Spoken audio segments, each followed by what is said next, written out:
Në sferën e kulturës, artit dhe sportit, Dumoshi nuk ngelen prapa, por krenohet me bijtë dhe bijat e tij për sukseset e arritura. Andaj në artën muzikore shkëlqen primadona domoshnjane, Elifja Podvarica, një artiste e vërtetë e muzikës popullore dhe asaj klasike. Elifja është profesoreshe së lëkëndimit në shkollën e mesme të muzikës Prenk Jakova në Prishtinë dhe profesoresh e jashtme në Universitetin Publik të Kosovës në degën e muzikës.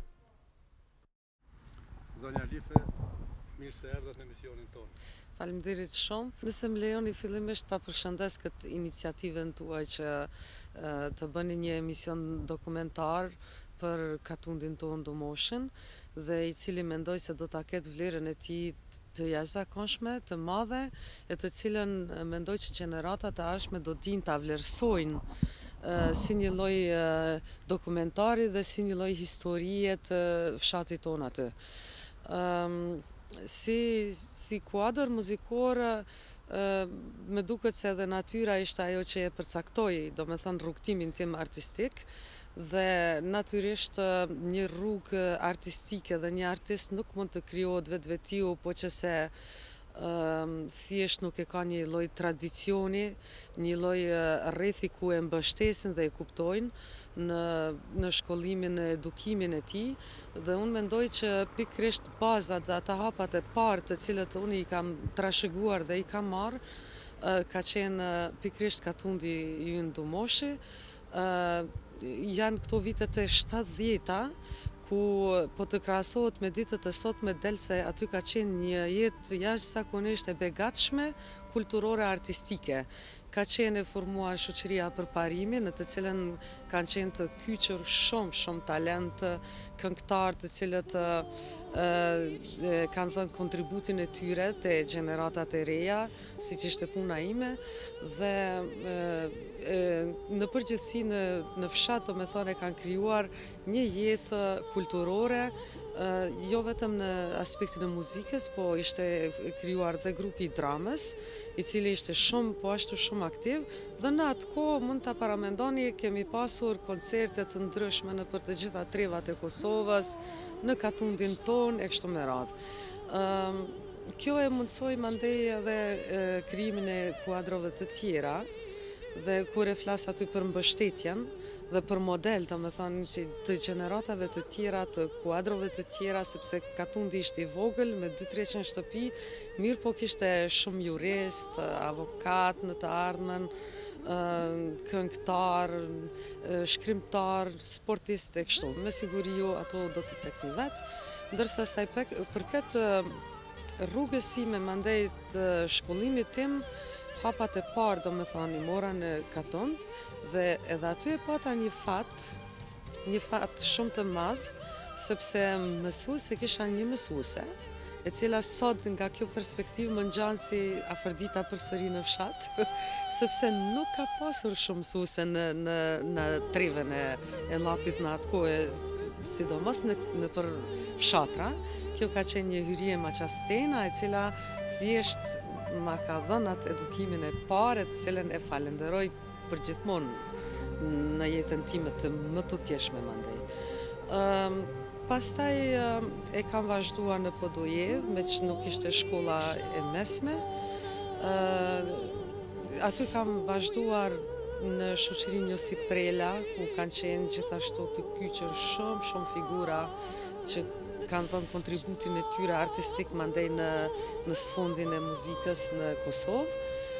Dhe mandej dëshira e familjes ishte që unë thjesht të vazhdoj në mënyrë profesionale, ta vazhdoj këtë rrugë dhe vazhdova në shkollën e mesme në Prishtinë, në shkollën e mesme të muzikës, që sot është Prenk Jakova.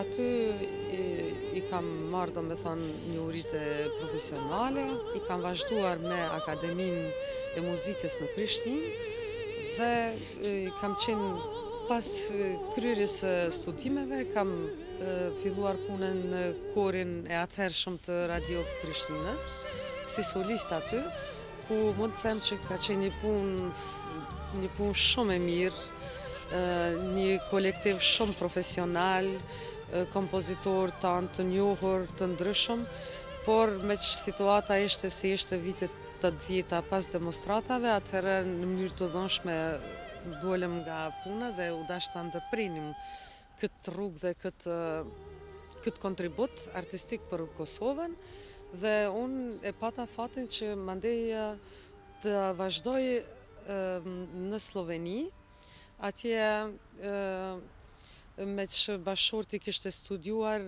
ishte në një farë mënyrë edhe ajo mbështetja e njerëzve, e kolegëve artist atje, dhe pata fatin që pas 3 muaje qëndrimi në Sloveni, të filloj punën si soliste në një kor shtetëror i cili ka qenë i menaxhuar dhe i mbështetur nga qeveria slovene.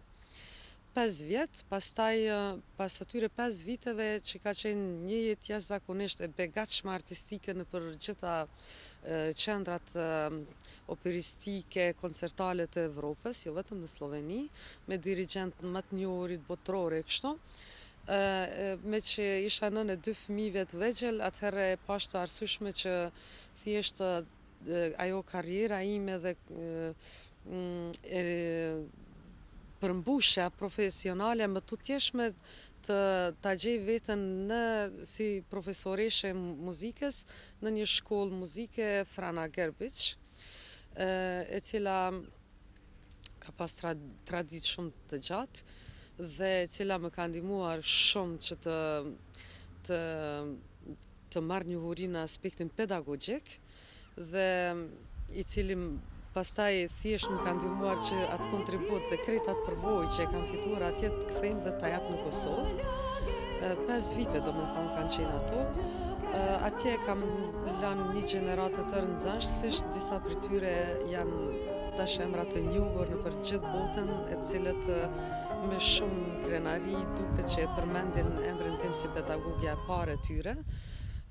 Pastaj erdha në Kosovë, me njëherë në ditët e para të pas luftës, u inkuadrova në shkollën e mesme të muzikës, Prenkjakova, ku mund të them që komuniteti i muzicianëve, sidomos e solo këngëtarëve, ishte shumë i vogël, dhe mund të them prapë që ky komunitet është rritur në përmasa shumë më të mëdha dhe po ashtu si në Sloveni, që kam lënë nxënës të cilët shëtitën nëpër Evropë si artist të njohur, ka edhe në Kosovë.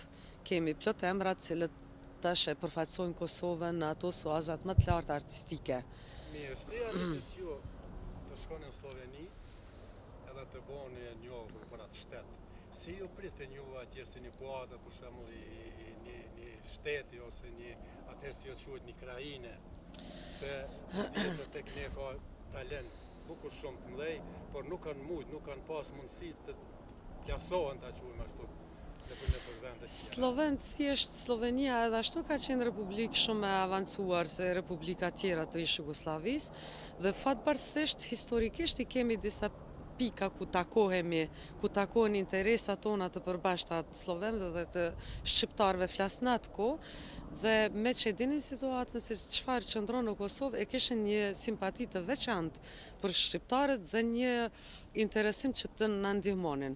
E thash bashkëshorti i ka studiuar atje dhe e ka bërë vendin e tij me punën dhe angazhimin, me talentin, kontributin e madh që ka dhënë dhe ishte edhe ajo një rrugë që ndihmëse që sidomos mua që më ndihmoi që të kyçem shpejt në rrjedhat artistike, mandej aty sistemi është i tillë që funksionon, nëse ke talent, ke punë të ndërgjegjshme, tregon suksese, të hapën rrugët. Nuk unë kam marrë ditët e para pas hyrjes së NATO-s në Kosovë dhe ky ka qenë qershori fundi i muaj qershor, vitin 1999, më duket, nëse ka qenë ajo.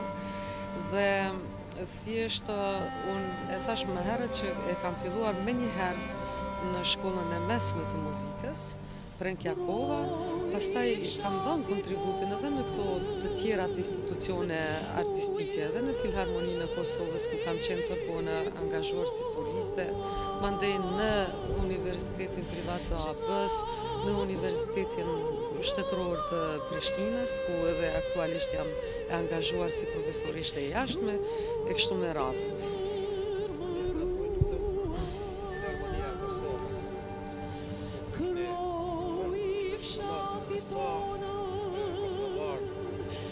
Jo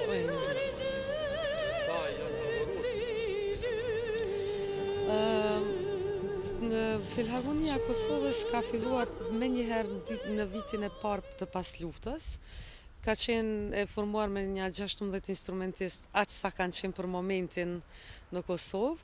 Mirë po e mira e saj është që të gjitha kuadrët të cilat kanë vepruar dhe funksionuar jashtë viteve 90-ta janë kthyer menjëherë pas luftës dhe kanë filluar aktivitetin vrullshëm. Nuk ka lidhje kushtet të cilat edhe sot e kësaj dite nuk janë në rregull, mirë po e rëndësishme është entuziazmi dhe ajo dëshira që ta japin kontributin dhe ta ngrisin nivelin artistik dhe nivelin e muzikës tonë, të vlerave tona tradicionale të cilat i kemi të shumë të mëdha dhe të cilat na i lakmojnë të gjithë popujt tjerë në rajon. Slovenët, për shembull, kanë shumë respekt ndaj vlerave dhe traditës tonë, që i kemi shumë të vjetër dhe shumë të begatshme. Mirë, Filharmonia e Kosovës, çfarë veprash ekzekuton? A kemi ndonjë vepër origjinale të autorëve tanë? Po kemi shumë, të cilat tash me punën e madhe që bëhet atë dhe shumë serioze, ka mundësi bashkëpunime me, për shembull, kompozitor, me dirigjent që janë për masa botërore dhe që vinë punojnë me Filharmoninë e Kosovës. Dhe thjesht ata, mandej kur takon me veprat dhe kompozitorët tanë, kanë dëshirin që ato veprat i marrin dhe ti ekzekutojnë në Londër, në Japoni, siç ka qenë rasti 2-3 herë kështu në përkrejt Evropën, në festivale të ndryshme. Për shembull, dëshira e këtyre solistëve dhe artistëve shumë të njohur botëror ka qenë që të vinë në Kosovë dhe të takohen me vlerat e një populli të posadal nga lufta dhe një populli të shtypur për shumë vite, për shumë shekuj. Mirë, ju si anëtare filharmonistë, çka më tepër me interpretat? Natyrisht se përparësi u jepet veprave të kompozitorëve shqiptar, të gjitha trevave, jo vetëm të Kosovës, po dhe të Shqipërisë. Për shembull është Regjo Mulliçi që me krenari mund të plasohet edhe në zoaza ndërkombëtare, është Lorenzo Antoni, është gjenerata e kompozitorëve të ri Mehdi Mengjiçi, që është për shembull i pavarësisë të Kosovës është vepra e tij, mandej i cili ka studiuar të një kompozitor shumë i njohur në Poloni e kështu. Është i njohur domethënë me përmasa ndërkombëtare, është Bakia Shari, është Bari Mulliçi, mandej vjen gjenerata tjetër që është shumë e njohur, tri edhe më tri se ata, e kështu me radhë. Por respektohen dhe njësoj përparësi kanë edhe kompozitorët e njohur botror, sepse duhet ta kesh atë nivelin artistik që mund ta plasosh vlerën tënde, po krahas dhe në diagonale me vlerat e kompozitorëve të tjerë. Zonja Alife, ju tani jeni profesoresh në shkollën e mesme muzikës, Prekjakova, po njëkohësisht jeni edhe ligjëruese në fakultet. Sa është interesimi i rinjve për degën e muzikës? Janë në interesimi dhe kushtet janë në disproporcion, mund të them fatal ndoshta, pse kushtet janë edhe më tutje, pas tyre 15 vjetëve të pas luftës janë edhe më tutje në gjendje shumë të mirë, dhe ajo që shprehet më shumë është mungesa objekteve adekuate, artistike, që kemi shumë nevojë, dhe të cilat edhe më tutje nuk po ndërtohen e nuk kemi atë përkujdesje ndaj institucioneve përkatëse shtetërore që duhen ta kemë, ndërsa interesimi sa vjen e rritet për çdo vit më shumë. Koncerti i fundit që ishte i vitit të ri, mund të them se në sallën e Kuqe ishin më shumë se 1000 njerëz prezent publik që kishin ardhur ta dëgjonin koncertin. Do me thonë është në rritje edhe numri i audiencës, po sidomos edhe i kuadrove të reja të cilët duan të bëhen të ardhmen artist. Është fati pse është treva e tillë, është klima, është populli që ka lashësinë e vet, ka tradicionin, ka edhe talent, ka edhe artist në historikun e tij. Ajo që neve na mban dhe që e vazhdojmë punën në kontinuitet, pavarësisht kushteve të cilat i kemi, është thjesht vizioni i intelektualëve dhe i artistëve të cilët e dinë që në të ardhmen duhet të rritet familja e këtij komuniteti, pra komuniteti të artistëve, dhe një popull i cili nuk ka mundësi të qetë në pa dhe të promovoj vlerat e tij, karshi popujve tjerë dhe kulturave të popujve të ndryshëm nuk do ta ketë as vlerën e tij as si shtet dhe as si popull. Këtë ne e dim shumë mirë sepse takohemi për çdo ditë me kulturat e popujve të tjerë dhe jemi të vetëdijshëm që pavarësisht kushteve duhet të luftojmë dhe që ta promovojmë veten tonë para të tjerëve. Bukur shumë. Donja Alife, po kthehemi pak mrapa. Po? Sërish. Jo keni filluar si këngëtare. Keni marrë pjesë në për shumë revista. Po, festivale, akorde, po.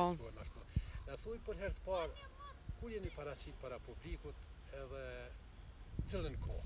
Për herë të parë, nuk dua t'iku fshatit tonë Domosh, aty jam paraqitur, po kanë qenë 200-300 vetë dhe ai ka qenë i përjetim që s'harrohet kurrë. Për artistin mandej tashmë nuk harrohet ai përjetim se aty e merr motivimin të ecësh përpara ose të ngecësh aty. Fatbarësisht unë e kam marrë atë motiv dhe atë mbështetje. Dhe çdo herë në për trevën e Llapit kur kanë qenë ato prezantimet e para. Por ajo ku unë mandej kam dalë mbi sipërfaqe dhe kam marrë atë për masën e një këngëtare të Kosovës, ka qenë festivali Kosovarja këndon. Më duket ka qenë viti 1986, nëse nuk gabohem, dhe aty jam shpërblyer me vendin e parë dhe po thuaj me gjitha shpërblimet tjera. Nuk është se ka qenë ndonjë këngë patriotike. Ku është mbajtur ai festival? Në Ferizaj, sepse aty ka qenë edhe tradita e festivalit dhe aty ka pasur shumë emra të mëvonshëm andej të skenës muzikore të Kosovës që kanë filluar hapat e parë. Po krenaria ime si këngëtare mandej ka qenë që e kam prezantuar Llapin dhe thjesht e kam bërë një promovim si llapiane, mirë po natyrisht që ashtu si llapiane më kanë dashur të gjithë. Mirë, por në akordet e Kosovës? Në akordet e Kosovës më duket që kanë ardhur një vit 2 pas asaj dhe edhe aty kam vepruar pak si llapiane. Sepse kënga ka qenë kënga që është shkruar për mua ka qenë si që unë ta këndoj vetëm, nuk e kam pranuar atë, e kam pranuar si vetëm si soliste, vetëm unë, por unë e kam marrë një këngë të cilën ka qenë duet, sepse kam dashur ta kyçi një artist tjetër llapian që ka qenë Nusret Muçiçi dhe thjesht kemi arritë që ta marrim vendin e parë edhe aty. Ai ka qenë një festival i profesionistëve, kompozitorëve profesionistë, i këngëtarëve gjithashtu me përvoje të njohur në Kosovë dhe natyrisht ka qenë një e arritur shumë e madhe se ende kam qenë studente, si për mua si për Nusretën.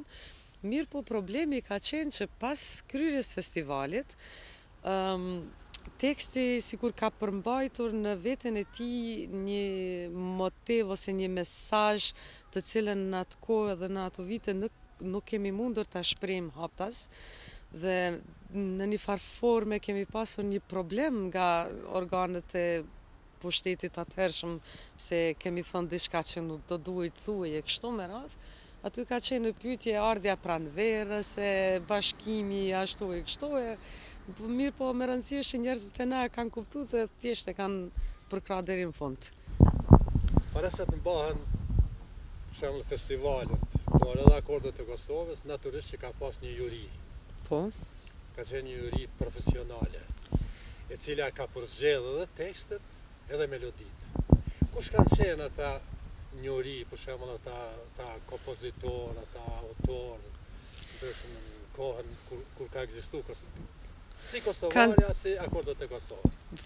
Kanë qenë të shumt, por unë do të ndalesha vetëm në ato përvojat e mia, për shembull Tomor Berisha me këngën e të cilit e fituam vendin e parë në akordet e Kosovës. Para ti ka qenë Musa Piperku, një plejade tëre kompozitorëve, Pranvera Badivuku, si një grua shumë e zoja dhe kompozitore shumë e zonja e festivaleve kështu pjesëmarrëse.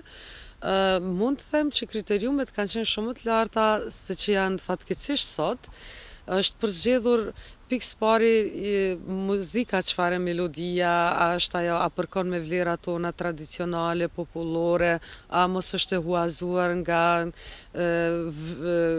motivet e popujve të tjerë, pastaj teksti me përkushtim shumë të madh, Ramiz Kelmendit, e Sat Mikulit në atë kohë, Ali Podrimja, gjithë këtyre autorëve të kohës, shkrimtarëve që kanë qenë. Pastaj, natyrisht, dhe kujt i jepet ajo këngë të këndohet. Këngëtari i cili do ta interpretoj ka pasur përzgjedhje dhe kriteriume shumë të rrepta, të cilat janë përfillur, dhe thjesht kjo është pastaj pasojë e kësaj ose merit rezultati i kësaj, dhe është niveli i festivaleve që janë mbajtur dhe që mund të them që kanë qenë nivel shumë i lartë se që janë sot, që mbahen sot. Te ne i kam fjalën në Kosovë. Zonja Alive, na thuaj lutem, muzika popullore sot tek ne, ku qëndron? Pas viteve të luftës, ka pësuar një bastardhim total, sepse është thjesht ka marrur për masat e biznesit, përfitimeve materiale, ndërsa tash viteve të fundit më duket se ka një ringjallje, dhe atë ringjallje e bëjnë gjeneratat e reja të cilat duan që t'i kthehen traditës dhe vlerave të veta, sepse është kërkesë që ata ta promovojnë atë para popujve të tjerë. Nuk është rastësi pse Nexhmije Pagarusha për shembull e ka pësuar një ringjallje pikërisht në pleqërinë e saj, dhe kjo ndodh jo nga gjenerata ime ose atyre para meje, po ndodh tek gjenerata e re, të cilët dikujt duan t'i tregojnë një artist i cili ka vlera të mirëfillta. Dhe ajo fatbarësisht ka qelluar Nexhmije Pagarusha dhe e ka jetësuar atë meritën të cilën ajo thjesht e ka merituar si artiste, si këngëtare. Sot sa kemi tekstet mirëfillta? S'kemi fare. Edhe komponimet mirëfillta. Nuk ka, thjesht nuk ka. Arsyeja, unë mendoj që përveç shkollimit, edukimit muzikor, mungesës, është edhe hapja e studiove të panumërta në Kosovë, që thash më herët si punë biznesi, dhe aty janë afruar jo puna e profesionistëve, si puna ime dhe nxënësve të mi e studentëve, po ofron ata të cilët kanë para, dhe këtu ka rënë ai niveli edhe institucioneve të shtëpijave televizive, të radiove, të cilat pranojnë lloj-mi materiali i cili thjesht nuk është për kriteriumet dhe për nivelin që duhet ta ketë një radiostacion televiziv ose radio shtetërore.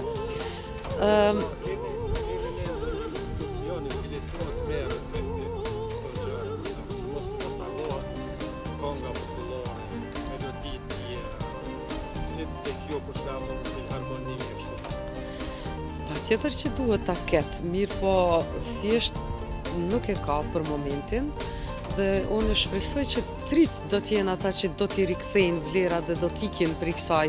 Është pak puna edhe globalizimit, e teknologjisë e cila e mundëson për shembull ata afërsinë edhe me popull direkt të tjerë dhe ashtu, dhe mos vëdësimi ose mos vizioni këtyre që e flas që kanë studio private e ka bërë këtë kaos muzikor dhe artistik në Kosovë pas luftës. Por mendoj që kjo nuk ndodh vetëm te ne, ndodh edhe te popujt tjerë në tranzicion që janë të shtetet e Ballkanit. Dhe thjesht unë prapë them që shpresa është te rinia e cila duke u shkolluar dhe edukuar, duke i zbuluar vlerat e veta të mirëfillta që i kemi, do t'i kthehet prapë asaj traditës që i ka vlerat e veta origjinale si popull që jemi.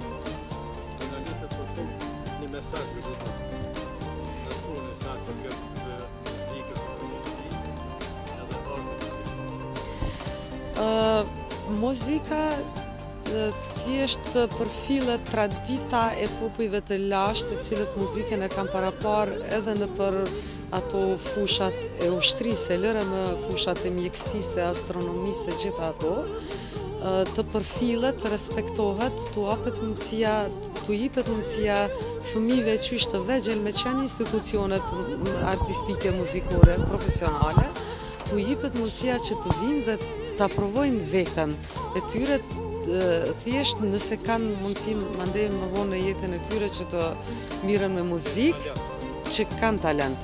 Dhe thjesht është detyrë e çdo artisti dhe muzicienti, çdo intelektuali, pavarësisht cilës fush, që traditën e popullit dhe vlerat që ai ka trashëguar brez pas brezi, ta promovojnë në mënyrën më të mirë të mundshme, në mënyrën më artistike dhe më profesionale të mundshme, sidomos në kohën kur jemi duke jetuar dhe në ato mundësi që kemi që këtë traditë dhe këto vlera t'i promovojmë para popullive të tjerë, sepse vetëm kështu do të funksionojmë si një popull dhe do t'i bindim të tjere që ne vërtet jemi popull shumë i vjetër. Faleminderit shumë dhe për juve, faleminderit shumë.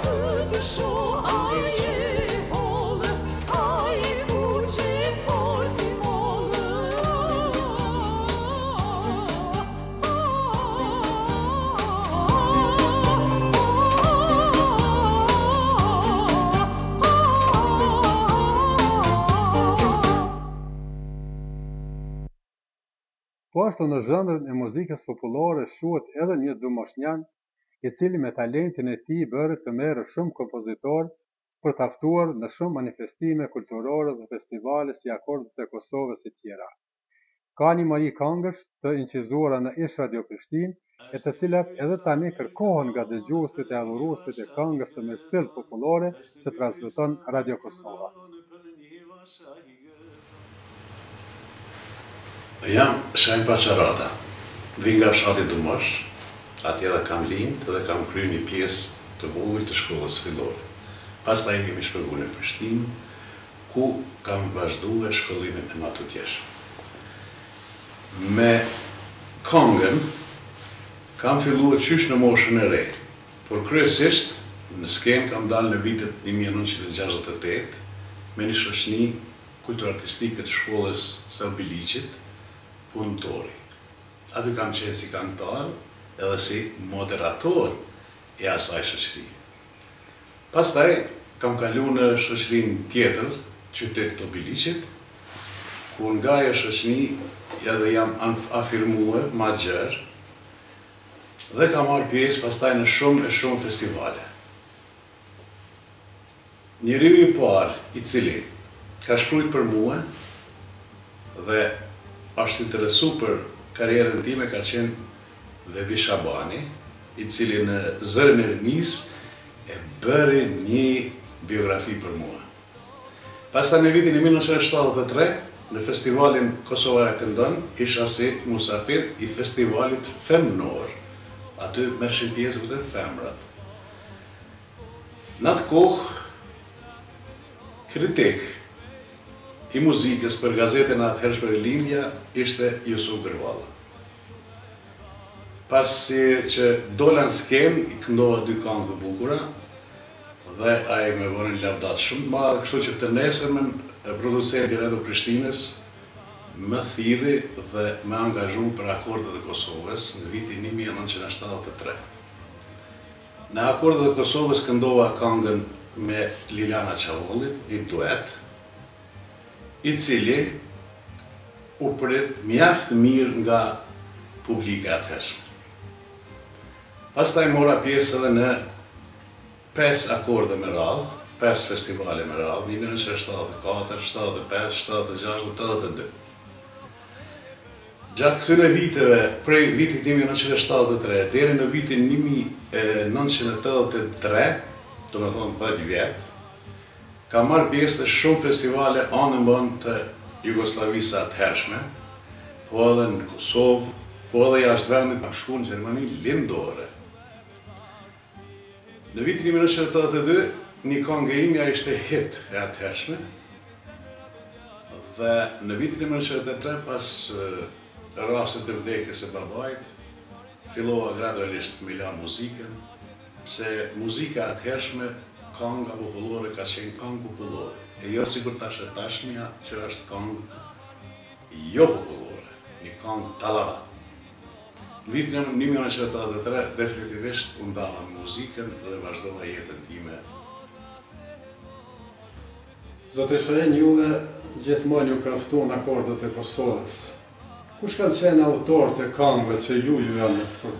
Në vitin 1973, në akordet e Kosovës kam këndu një duet me liksisht tash me Lirana Çavollin, ku lulet kundërmojnë. Atë këngë, teksti asaj këngë ka qenë Shaban Kelmendit, edhe ai ka qenë një këngëtar i muzikës së lehtë, kurse muzikën, melodin pa të shkruajt Ramiz Tahiri, një instrumentalist i cili ka qenë në filharmoninë e qytetit Zenica. Në vitin 1974, me sa më kujtohet, e kam kënu këngën e Nazim Kabes. Edhe ai ka qenë një duet me Gzime Hajrullahin, një këngëtare nga Tetova, për cilën ma kur njerëz kam dëgju, Remit, Aleksandr Stavër Drenovët, shkrimtarit shqiptar. Kurse në 1982, 1982, kam kënue këngën e Musa Piperkut, tekstin nuk ja di tekstin, se ka qenë këngë e përgatit shumë shpejt, edhe nuk di kush e ka shkruajtur tekstin, njerisht ajo këngë kur nuk është incizu edhe nuk është në dokumentacion të radios. Zotë Shërin, ka qenë vështirë të arrish deri tek akordet e Kosovës. Çka është dashur të ketë një këngëtar? Akordet e Kosovës ka qenë një festival, jo sikur festivalet të aneshme, një festival ku është desh të bëhen përgatitje minimum 2 muaj apo 2 muaj e gjysmë para se tipet festivali, koncerti final. Kemi bërë ushtrimet non-stop në Radio Prishtinë, provat ndryshme, edhe nuk ka qenë një festival sikur ky i sotit, sikur ta të sotit për shembull, që i bojnë festivale për një javë ditë të bojnë incizimet në kompjuterike çka diun, edhe shkojnë me CD-ja mrapa, këngëtari kënon, nuk kënon në live për zgjalli, po shkon me mimik, kurse atëherë çdo sen është bë live. Tekstet që janë afru për akordet, a ka pas ndonjë juri profesionale e cila e ka përzgjedhur ato? Sigurisht. Tekstet janë kontrollu gjithçysh se ka qenë sistemi monist, është desh më kontrollu, na si shqiptar, desh çdo fjali më kontrollu, mos po lidhen me ndonjë nacionalizëm apo diçka.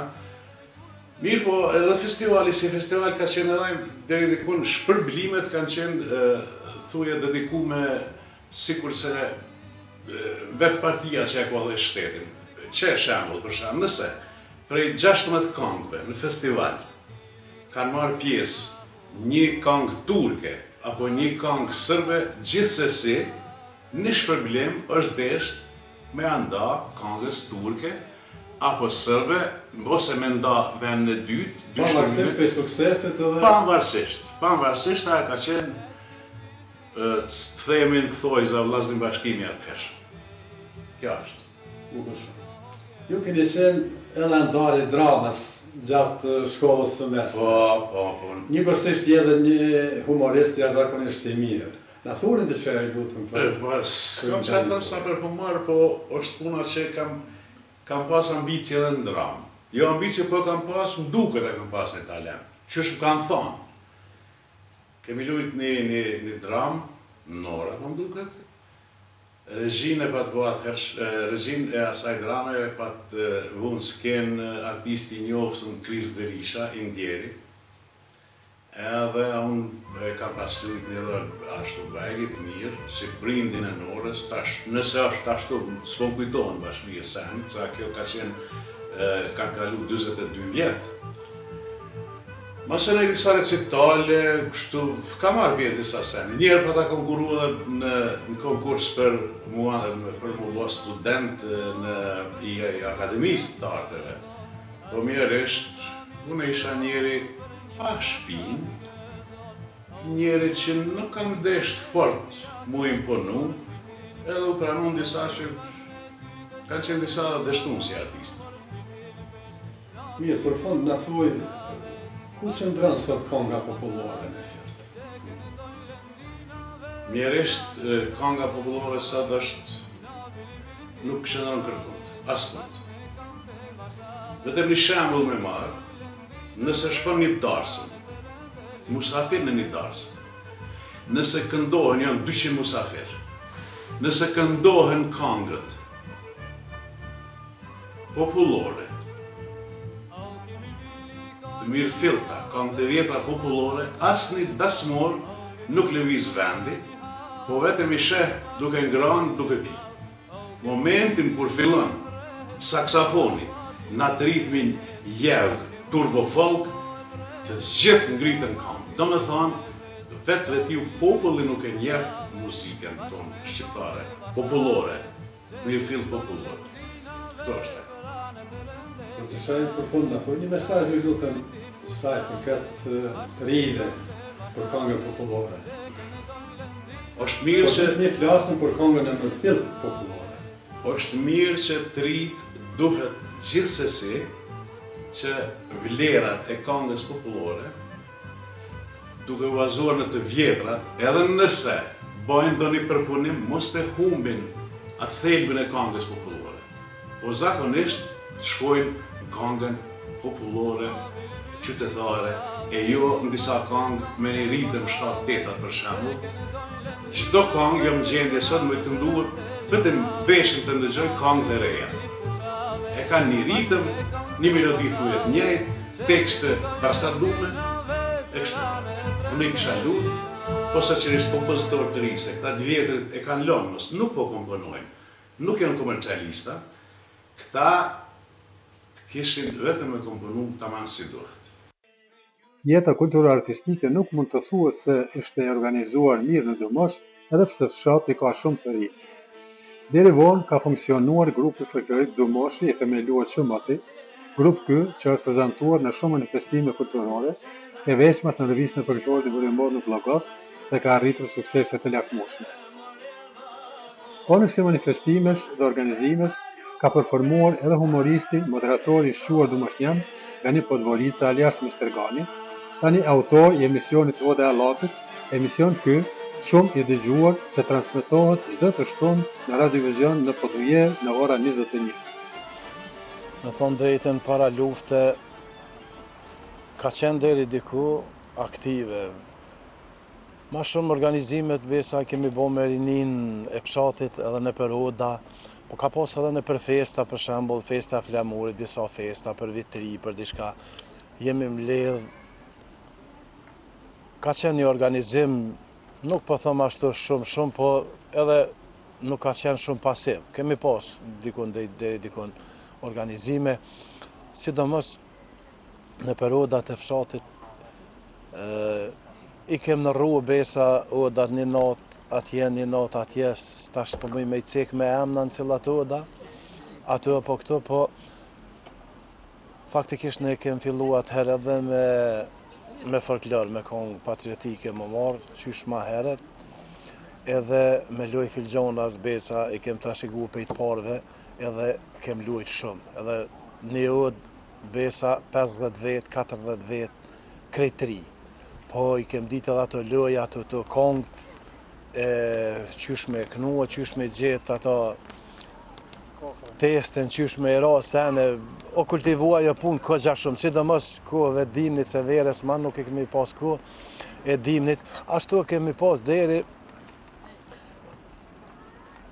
na kemi knua për shembull, disa këngë, një ran jap shumë këngë, një ran lojla filgjona, dhe me thonë, kjo konë një për aktiviteteve diçka ma që na kam met besoj edhe mbres tash edhe gjithë edhe kur takohemi tash me ata tri që ishëm dikur tash besa dhe jemi bo deri dikun të më shumë.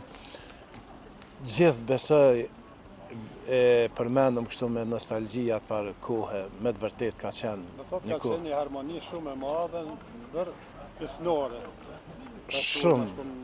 Shumë ka qenë se fshati jonë është edhe se përpara janë da shumë janë këshyrë këto farpun fise për shembull, o konë dikun 7 fise nëse s'ga bëj janë, po për shembull nuk ka pas ndasi. Shumë jena shoqënue pa kur far dallimi, me të vërtet kena kaluar shumë mirë, që jo veçune përsërit edhe herë, po kur e kujtojmë atë kohë, me të vërtet Vallaj edhe vaj në më thënë. Me të vërtet është konë një kush shumë e mirë. Në ndërkohë është formuar grupi folklorik Domoshi. Kush kanë qenë antarët e tij?